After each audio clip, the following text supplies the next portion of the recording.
What if the four walls of your bedroom aren't a sanctuary, but a cage? What if that heavy, sudden drop in temperature isn't the air conditioning, but something exhaling against the back of your neck?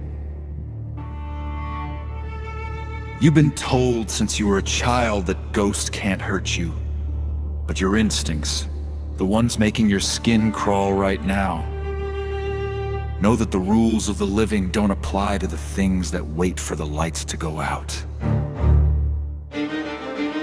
Welcome to Shadowland, a place where darkness breathes and silence speaks. Tonight, we recount a terrifying violation of the most sacred space we have! The bedroom.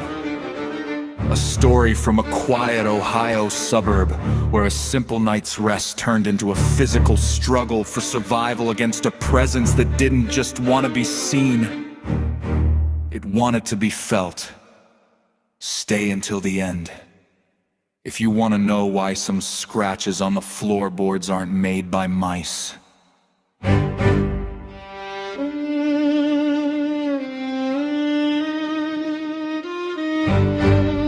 I've lived in this house for 3 years. It's a standard colonial, tucked away at the end of a cul-de-sac, backed by the kind of thick, unyielding woods you only find in the Midwest. I always felt safe here. I have a security system, a heavy deadbolt, and a dog that barks at his own shadow. But last Tuesday, the dog wouldn't even enter the hallway. He just stood in the living room, whining, his eyes fixed on the darkness of my bedroom door. I brushed it off, I crawled into bed, pulled a duvet up to my chin, and fell into a deep sleep. I woke up at 3:14 a.m. Not because of a noise, but because of a weight. It felt like a heavy, wet wool blanket had been laid across my chest. I couldn't breathe. I tried to reach for the lamp on my nightstand, but my arm felt like it was encased in lead. I forced my eyes open, staring into the shadows of the ceiling. Then, I felt the fingers. They weren't cold. They were searingly hot. They wrapped around my ankles and pulled. I was dragged 6 inches toward the foot of the bed. In one violent jerk, I screamed. My voice cracking in the dry air, I kicked out, hitting nothing but empty space. Yet the grip on my skin was firm. Bruising, I scrambled back toward the headboard, clutching my pillow like a shield. I managed to fumble for the light switch and flipped it. The room flooded with warm yellow light. Empty my heart was a drum in my ears, but the room was perfectly still. My posters were on the walls.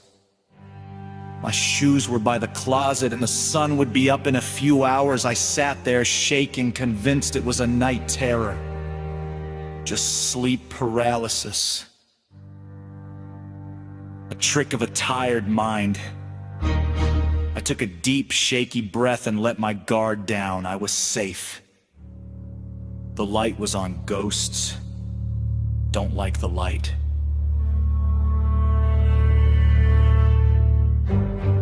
I looked down at my ankles to soothe my mind.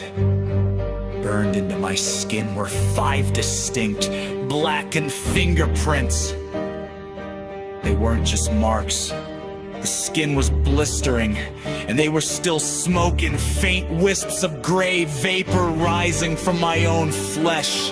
And then I heard it, a low, wet chuckle coming from under the mattress. The bed began to vibrate, not from a motor, but from something underneath me, pressing its back against the springs. pushing upward. If you want to survive the next night in Shadowland, make sure to subscribe and leave a light on in the comments! It helps us find you in the dark. Sleep well.